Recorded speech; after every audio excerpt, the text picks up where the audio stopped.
Hey everybody, thanks for liking and subscribing to our videos. From the world headquarters of Preston Flat, I think you'll like this video today. And it is a how-to video on a mystically informed movement. You're in this world, right? In the middle of this world, and you're moving about, breathing, acting and interacting in the middle of all of life's changes. And there actually is a way to be in the world that it's very similar to, you might know about the owl, right? The owl, this bird in North America. It's unique because its wings are designed in such a way that when it flies, it doesn't produce sound. And by not producing sound, it can actually swoop down and grab whatever it's after without them knowing about it in advance. And similarly, there's a way to surf between the opposites of life. And by so doing, there's less friction, there's less wear and tear, there's less mismatching of the world. And so you don't get worn out as soon or as easily. And I've done a few videos kind of on the general idea, but basically there's a way to use the frame of the human body to set up the equivalent of an old-fashioned scale or yoke, right? And if you can balance that scale or balance that yoke just right, then you don't have to overwork in either direction on either side. Just like if you have a small hand weight on this side and a really big old heavy awkward one on this side, and your task is to travel down the road and to bring both of them and deliver them, and you just don't know that you're not supposed to have this light one here and have your arm fully extended like this while carrying a big heavy one, and how that throws everything off. It's a real physical example, but there's actually a way, if you know how to be in this world, to find that sweet spot. The sweet spot that when the owl swooped in, it didn't create friction. And so what you need to do is learn how to use the frame of the human body to set up this equivalent of an old-fashioned scale. In mysticism, they call it the yoke, the Christian yoke. And the Christian yoke, they say my yoke is easy and my burden is light. And the word my refers to the heart or the center, and not of me over here, but point to yourself when you say my or me or I am, right? But it's kind of airy-fairy. You know, you can sit there in some lotus posture and say, yes, I am, and have your eyes rolled up in the top of your forehead and stuff. But you're still in this world, man. You're still going to be walking down the street, doing what you're doing, and acting and interacting. And sometimes, just like lifting something in an incorrect way, right? You know how that could strain your back or just throw things off, create injury, and in fact, create more unfinished business. Because if you mismatch the demands of the world, then that creates more unfinished business, as in injuring your back. Well, gee, now I've got the unfinished business of having to wait around for it to heal just because I didn't do things in an informed and balanced way. And in fact, in a mystically informed and balanced way. So this is pretty cool. I've talked about how to set up that scale in the past. And basically, in Christianity, in mystical Christianity, a lot of Christians don't realize that it matches very closely the other traditions, like the Taoists and the Buddhists and Hindus and stuff. And so they're real protective, and they don't dare use their body in meditation or anything like that, because it's just their own unique belief related to that. But in Christianity, there's this teaching that where two or more are gathered in my name, my means the center, there am I in the midst of them. So the common concept of that is that if two or three believers are gathered, then God can be in the midst of them. So basically, to practice that, you got to just wait around for two or three believers to happen to show up, and then God is in the midst of them. And that justifies the having of meetings, which the preachers are real keen on, because the more meetings and the more membership, then they have an interest in the organization and stuff. But it also works where two or more points are gathered. There am I in the midst of them. So you can actually sample a point on one side of the body, a point on the other side of the body, and having gathered these points, then simply not lean while the world in all its ever-new variety parades up before you, presenting itself in ever-new ways, in ways which have never ever occurred from before the foundation of the world. Man, life is always new. You're even new, man. Your hair's a different length today than it was yesterday, probably. Yeah, it is. You got different food in you. You breathe on, you're breathing in different air particles. But basically, you're in the world, you're trying to get through life as smoothly as possible. And now, without being too wordy, I'm just going to give you an example, a physical example of how to do mystically informed movement. That means movement that doesn't mismatch the world and that doesn't create too much wear and tear. So this is informational only. I'd say only do this if you've had the training, but just so you can know, here's one example. So you're sitting there, right? And there's a place where you meet the chair. There are sitting bones, one on the left, and if you lean to the left, you can feel that one. And then one on the right, and if you lean to the right, you can feel that one, right? So it's possible to feel either just one or just the other. But it's also possible to surf and hold to and to abide and to know what is in the midst of them. What is that? It's the place between opposites. It's the place that doesn't miss the mark, that is the center of the bullseye. Not as a pin on a map or a set physical thing, but rather as a place or a space between things. And so you can set up the frame of the human body in this way. The world is going to present itself to you, and as it does, you will tend to lean toward what you like and lean away from what you don't like. And you can practice this method, which I call how to mystically surf or skateboard without a board, simply by establishing a point on each side, just like a surfer does, or a skateboarder.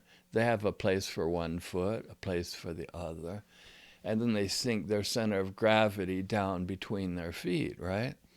So this is actually, it's a mystical kind of a sport, man. You can establish a place on one side, a place on the other, and then having established these, simply abide in the changeless place between opposites.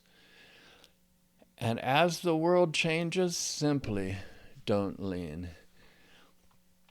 And so that's the basic mystical practice. But what about this informed movement idea? Well, you're sitting there, and each time the invitation to lean arises, you simply, as Jesus said, you love me more than these. That means if you find yourself leaning, you simply return, just like the prodigal son returned from the place that he departed from and came back and found his home still there. Or if you're attracted to one thing, you simply love this place, the place, the treasure hidden in a field, as it's been called, more than anything, any invitation that the external world can present to you. So that's an example of kind of just sitting there and practicing on a real subtle way. But it's possible to practice this when you're moving around in the world too. Well, how do you do that? Okay, do this. You're sitting there and you're feeling both sitting bones evenly, right? So if you're feeling one more than the other, you can always correct the posture to feel both evenly, right? And now just lift your right arm. Okay, and now notice that you're not feeling the sitting bones evenly anymore. You see that? You departed from holding to the evenness and surfing the place between opposites. So you had this for a while, you felt them both evenly for a while, and then when you lifted the arm, you departed from it. You forsook this one good thing, and you did not choose this one good thing, this thing that's senior to everything, every invitation in this world.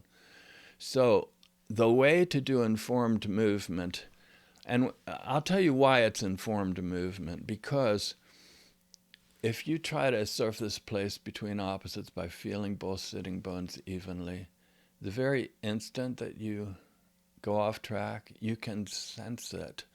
Not only can you sense that you're off track because you have this kind of a scale or a yoke, but you know exactly how much to bring it back, and you know exactly when you have returned spot on to the place that is exactly in the right place, that doesn't lean to the right or to the left. That's why it's informative.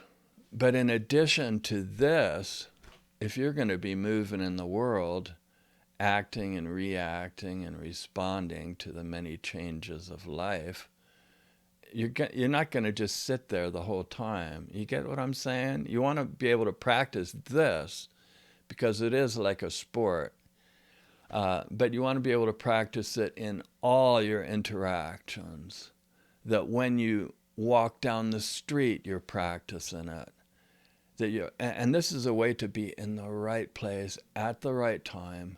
Because if instead of holding to this, if you are in the place that does miss the mark, then man, you are like a pinball in a pinball machine. That instead of choosing the middle way and just going smoothly up and around without slamming into any of the bumpers, instead you're mismatching the demands of your place in this world, and you're slamming into one side and you're getting kicked all around on the inside of a pinball machine, just getting beat up in life because you're not aware when you're on track, and you're not aware when you first start to go off track, so that being informed, you can then bring it back before you have departed so far out as to get injured and as to get beat up in life. So suppose you do want to raise your arm, It's a simple movement. Here's how you do it. In this example, you don't always have to choose the sitting bones, but for this example, we're using the sitting bones, right? And so you feel them both evenly. And now as the arm starts to lift, hold to the evenness of the sitting bones. Keep the sitting bones evenly. You may feel that at one point you start to depart off balance. You start to go out into the world. Instead, simply bring it back and hold to this. So the arm can come all the way up or any place that you want. And through it all, you feel both sitting bones evenly. And it's possible to use the movement of the whole body, the comings and goings of life, the going to the front, to the back, applying yourself onto this world, to do it all in such a way and as a sport as to always be balanced and on track. But if you don't know how to set up this kind of a scale or yoke, or Christian mystical cross, as it's been called, then you're not going to know the very instant that you depart from it. And therefore, you're going to go out into the world, probably, and get spun out and kicked around in this world. Let's try one other example. So, you're sitting here feeling both sitting bones evenly, right? And now pick up your foot and check to make sure your shoe is tied. Okay, are you still feeling both sitting bones evenly now? No, you're not, probably. So, what's the answer? Even if you find yourself off track, you can simply adjust your posture that, okay, now I'm feeling them both evenly. And now I move my arm over, but I do it while feeling them both evenly. And then even as my foot comes down, I surf and I hold to the place that is not too much and not too little. Not too high, not too low. See, that matches the horizontal arm or axis of the Christian cross. You hold to the place that doesn't lean too much to the right or too much to the left. And that matches the vertical axis of the Christian cross. So you literally have this mystical, well, if you can set up this Christian yoke, you have an informed, it informs you how to be in this world. And then as you go about in the world, you simply, as Jesus said, abide in what? Abide in me, the place of the heart. And so let's do the shoe example one more time. So you feel both sitting bones evenly, right? And now you're going to lift your leg. Now you're going to bring your foot up, but do it by feeling both sitting bones evenly throughout the whole thing. And then return it down. So you can use the sitting bones as the 2 points which are gathered in my name, as Jesus said. It sounds kind of weird, but really, when you think about it, isn't it true that you're using the human body in worship? I mean, you're in this world, right? If you believe in worshiping the ultimate reality, you're going to worship from some place.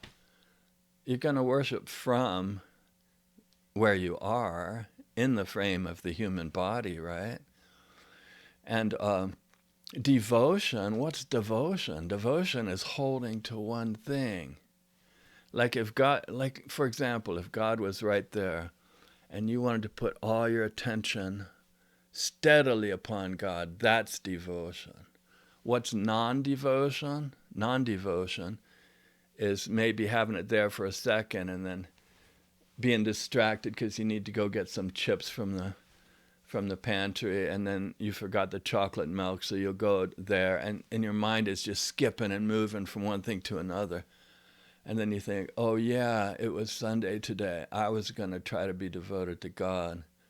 And now it's the end of the day. I haven't even meditated. I haven't done any spiritual practice. I didn't even open my scriptures or anything, man. I just wasted this whole day going from trivial thing to trivial thing. Now, don't be too discouraged, because there is one steady thing that you brought to all your activities, all your peregrinations of that day. What was it? You brought yourself there. When you went for the chips, you brought yourself to the chips. When you went for the chocolate milk and raided the refrigerator, you raided the refrigerator.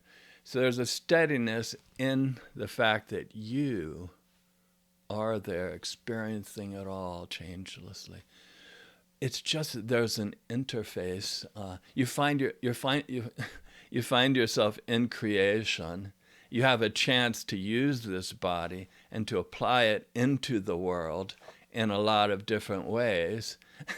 You could mismatch the world by, like, if there's an electric saw, just putting your arm through the saw and having it chop your arm off. But I mean, how long are you even going to last if you do that kind of mismatching? That's an extreme example.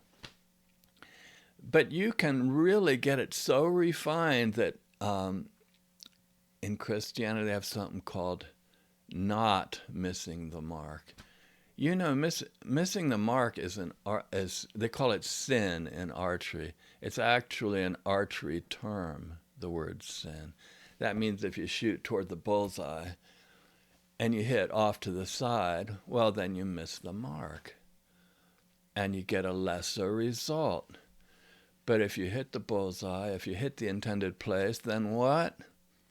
It's the end of all striving, the end of all efforting, because you couldn't have been, because you got the exact right place, it fulfilled it, and it is finished. And so it is with mystical Christianity.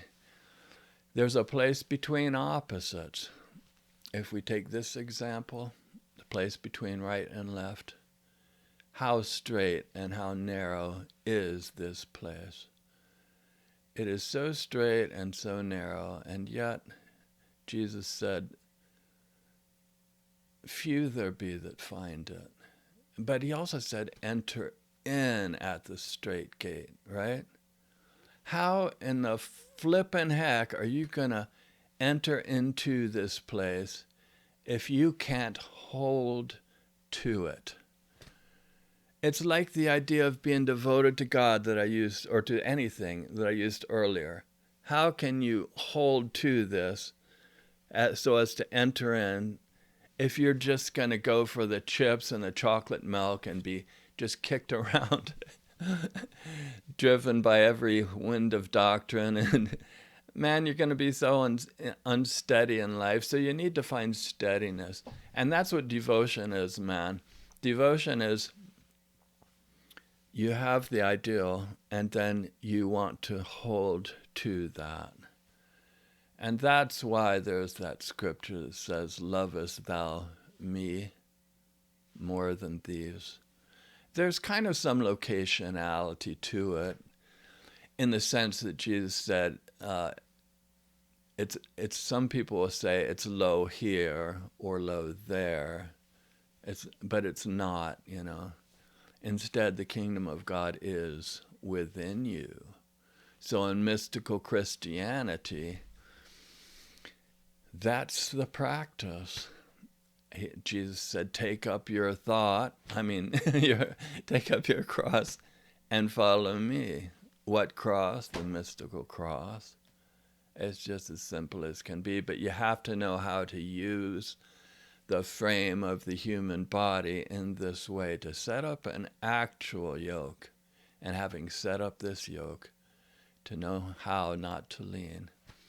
And then it's not only the sitting bones, but you can sample other points as well, man.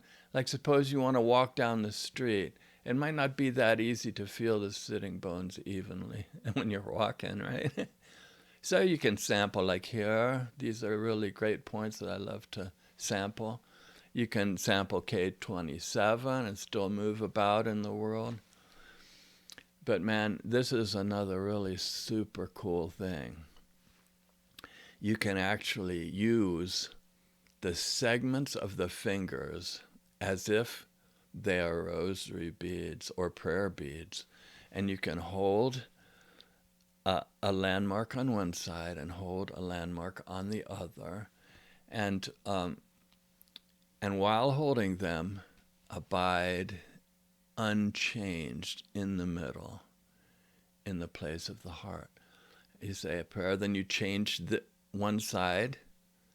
So externally, you are actually sampling another point, but really, even though the external is changed, you still steadily surf and hold to the place between opposites. So you are unchanged in the middle of all these apparent external changes. Indeed, you can have if you take the Catholic example, you can have the 5 decades represented on these 5 landmarks, and then you can, sorry my hand shakes so much, but then you can count like this. I wish my hand didn't shake so much. I'm just and so what you do is you hold a point on one side, you hold a point on the other, and even though externally it seems like there's some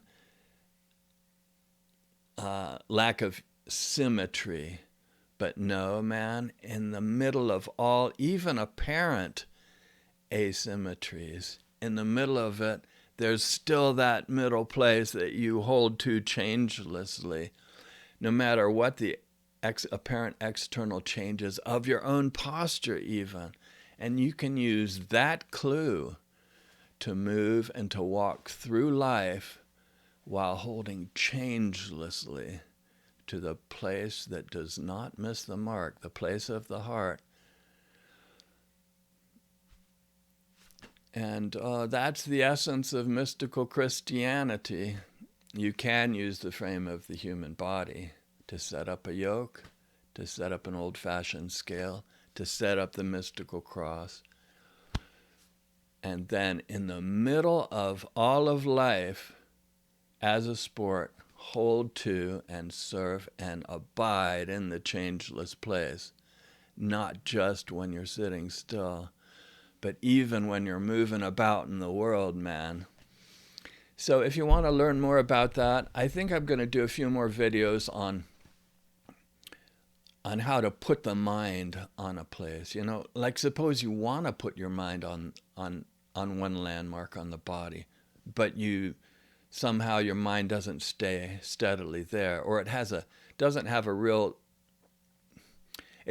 the sense that it's really arrived at that point. I'm going to do a video that shows you how you can perhaps tap that point or draw your attention to it and hold the attention on there steadily. And that's going to be the one on acupuncture, because some of you might know that I'm also a fellow in the Acupuncture Society of America. And the acupuncture works whether you use needles, ice, heat, magnetism, pressure, I don't know what else I forgot, or even if you just put your mind on it, it can still work. So I'm going to teach you how to put your mind on acupuncture points. So please like and subscribe. And I really appreciate those of you who have supported my channel, man. You liked and subscribed it. And every one of you that has donated to help this channel. Right now, I got a grand total of 0 people that have done it. And I'm just hoping that somebody's going to have mercy on my bunch of videos and try to put me out of my misery. So please, if you can possibly become a monthly supporter, I appreciate it. Much love. Thank you.